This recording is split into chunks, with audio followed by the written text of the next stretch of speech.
All right. First, you have a set of keys. Here's your set of keys. This little key will open all your compartments around the house. This is your storage. You'll have, as you explained, you have tables, chairs, and a ladder that goes inside for the inside bed. Oh, yeah, there it is. Upstairs bed. Okay. Okay? That's the storage they can use. There's a light switch right here for it. Okay, good to know. Make sure all the compartments are locked at all times. This compartment right here is for access to your water tanks. You don't have to get in there unless you have to if there's a problem. You take these two doors out. Once these two doors come out, you can see the pump and the water tank, the fresh water tank in as well. But you don't have to have access to it because usually there's nothing going on in there. Same key for both? Same key for the same compartment. Okay. Access to water heater. Water heater, it's a one switch inside. You turn it on, it works.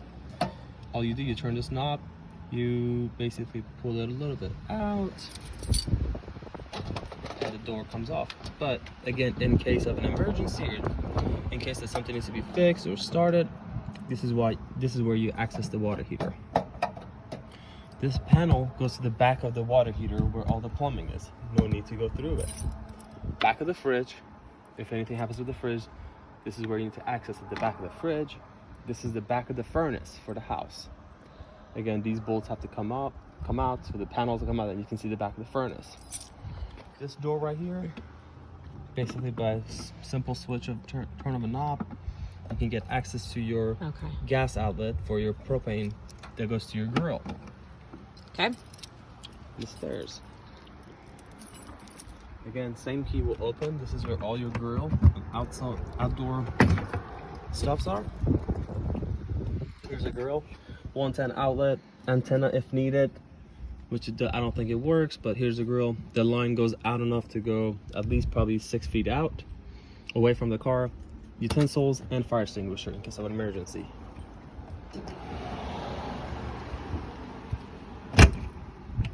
Make sure it's locked. Right now, I'm using this compartment as a little bit of tools. Keep tools in here, but it's going to stay empty for when you guys want to use it, but this will be empty storage. This compartment usually stays warmer because it's closer to engine. Okay. This key will handle all the cabinets around the house. This key is for the hood. You need to check the oil before you take off.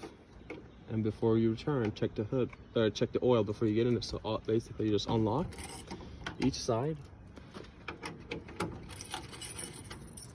You raise the door. You'll have access to the orange or the yellow would be for your transmission, coolant for the engine. On this side, you have access to the yellow one, another yellow one, next to the VIN number of the vehicle. This is for your oil. Power steering fluid, washer fluid if needed to have filled.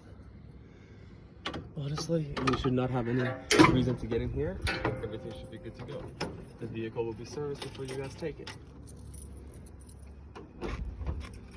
And of course, after checking it, make sure you lock it so it doesn't fling open when you're driving. Coming around. Right now I'm working on the slide. The slide is out. This will be going in. Access the propane. Obviously it's tagged propane. There's no lock to it. You just basically open it. Here's the 25-gallon tank. You can access the tank to fill it up or just turn it off or on. No key? No key. All right, right here, this is where all the batteries of the house is. You don't have to get in here. There's nothing in there for anybody. Please don't store anything in here because it's wide open. It will fall right out. But here's the house batteries if ever need access to. This is how you access it and so forth. Next one is access to your generator. Very sealed. Nothing you can do about this one, honestly. Here's the generator. The door is locked on it. Obviously it's closed. Everything gets used from the front of the car. When you're inside, you can turn it on and off from inside. If you need to have access to it, this is the door to it. Watch your head. Okay. This is the hard part. In my personal opinion, this is your sewage line. And these, at the time, if you guys are traveling and you're driving, these pipes, those two pipes are going to be hot because the generator exhaust and the engine exhaust. But Coming to sewage and water tank fill and all that good stuff. In here, you have an outside shower. The pump has to be on from the inside. You have sewage line. Here's the line that connects to the plumbing here, and then the other side goes into the ground. This side goes to the ground? Yes, this side connects to here, and the other side with the neck, with the 90-degree neck, with the clear lens, goes in the ground where you find dump station. Okay. So this goes in the ground with a 90-degree neck. And this connects to the car. To the car. When the tanks are full and you go into dump station to dump, connect the lines and connect it to the ground. Make sure everything's secure. Before doing anything, make sure you first release the black handle. You pull the black handle all the way out, let the black water drain. That's where all your feces, urine, and everything is going to be stored in. So you want to drain this one first. So connect your pipes and then connect drain. Your pipe, and then first black. Yeah. Next you do the gray. Gray it. Okay. Gray is your sink water, shower water, and basically there's no feces, but make sure the black is closed before you release the gray. All gray is going to do is to drain the tank as well as to clean the plumbing going to the ground. Okay. So then you can easily just store levers it. You pull? Just pull it straight out and Connect put it those, back in. pull them. Yep. Okay. Don't do anything with that, just that. Okay. That's hot. Okay. Up here, if your black tank is not flushing properly or if it's clogged. What's black tank mean? Black tank is where all your feces and all your poop and your peas are so in. that's your septic. Septic tank, yes. Okay. If you think there's a problem in it and it's clogged and nothing's draining properly, what you can do is to connect your water line at the site to this tank, and it will flush the tank. Basically, it will fill up the tank with fresh water, and then as soon as you pull the lever, the gravity will push everything back down into the sewage. Okay. To the sewage line. So you don't need to touch it unless something's wrong with it. Unless you really need to wash the tank up. Okay. And then what do you connect to it? Like a water hose line, yeah. From the campsite or whatever? From the campsite. Nothing in here. Nothing in here, no. Okay. If you need to fill up your freshwater tank, this is where you connect it. Like a water hose. The water hose too. You connect your water hose to it to fill up the tank. Obviously, because there's no gauge outside to check, once the tank is full, there's an overfill valve that will open up and you'll hear the RV leaking water. That means the tank is full, so you can stop filling it. If in the case of that you're in a campsite and you do not want to use your freshwater tank and you want to use the campsite tank or campsite plumbing, you can bypass the tank and go straight to city water fill.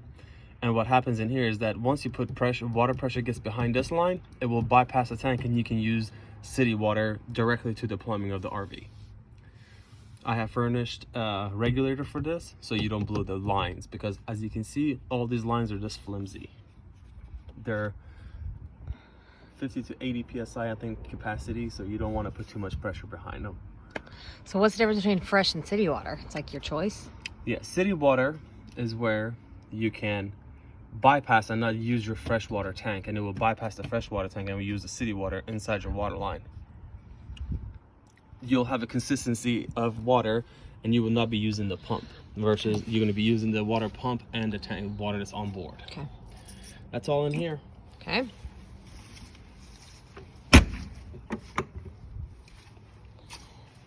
Gas tank. Yes, you have to have a key to get gas every time. So make sure you turn off the car, you take the key out, and it's one of these yellow keys, the golden keys. All you do, you insert here, unlock, regular unleaded gas. Okay. Applies in here. No diesel, only unleaded gas. This is another important compartment where you do all your camping stuff is going to be here. This is a Can you push that blanket back to the storage Yeah. area where it belongs? Well, not right now. Yeah, I'll fix it okay. afterwards. But this is a 50 amp RV, so the cables are going to be thicker. So if you go to a campsite, make sure you tell them that you have a 50 amp RV. This right here is your sewage line elevator. It keeps it elevated so the gravity will pull properly for all the feces to go down and all the liquid to flow downward properly. You do have gloves to do all your dirty work, basically like doing the sewage work. And then here's a fresh water line for connecting your fresh water from campsite to the RV or to fill the fresh water tank. There's a filter provided with a regular attached to it. So Do you attach that to that water, to that white pole? White? Yes, this goes to the water line. This goes onto the city water or the campsite. The other side goes into the water line. So that connects to the campsite. That connects to the hose. Hose, and the hose connects to the RV. Okay. For this fresh. Yes. Fresh or city, or just fresh? Both, either or. Okay. So everything's in here. I will have it a little more organized. It was just rented out, so we just got it back. We gotta clean it up.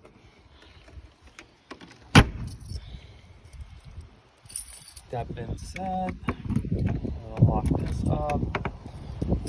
There's no need for anybody to access the ladder, but if there's anything going on the roof that you have to double check, one person could use the ladder to go up carefully, because it's not the strongest ladder, but it's gotta be very gentle when you go up. Okay. Be very careful, it's very slippery up there. Tires on this RV are renter's responsibility at all times, so it's supposed to be set at 88 to 90 pounds cold. So make sure you check all the tires. There are 6 of them. 4 We'll in the check back, them. 2 in the front. We'll check They'll them. be checked before you take off, Right. but obviously when you come back, before you take off, double check, make sure all the tires are in good standing before you get up, because we hate for you guys to have it flat on the way up here. Okay, and that's the outside tour. I'm going to stop the video and we'll reconvene on the inside.